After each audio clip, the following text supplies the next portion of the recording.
Craig Burley is a name pretty much anyone would want in their side, and so is David Silva. So is David Silva at Manchester City. He looked to be having a bit of dodgy times under Manuel Pellegrini with his injuries, but now he's been labelled as probably the most important player for Pep Guardiola and what he's trying to accomplish. How important is he, Craig?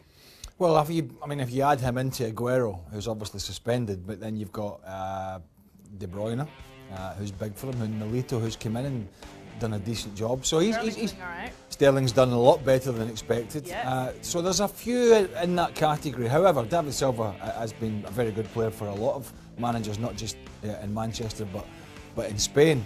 Clearly a very good player. However, you get the feeling that the biggest worry at Manchester City's training ground at the Etihad is not Pep getting the best out of these guys. You kind of think it's over the shoulder.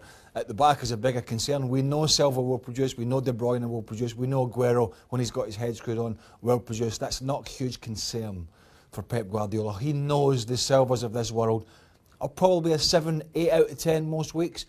His big issue is at the back. That's where he is concerned. So he knows what he's getting from the likes of David Silva.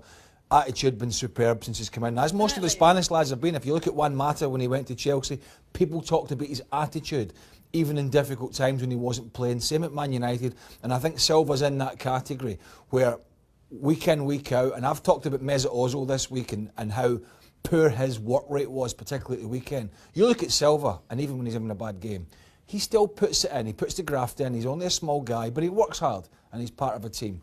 And I think kudos to him for that. And that's what the really, really good players are all about. Not just about sticking it in the net or taking the glory, it's about working hard as well. So more of his adaptability is what's making him the special one. Silva? Yeah. I wouldn't quite say he was special, but he's been a very good player for a long time. If we're talking special, we know who we're talking about, don't we? They're playing in Madrid and Barcelona. Don't we know that all too well? Don't tell Pep that. Thanks so much to Craig Burley. For more on David Silva and how he helps Pep at Man City, keep it here at ESPNFC.com.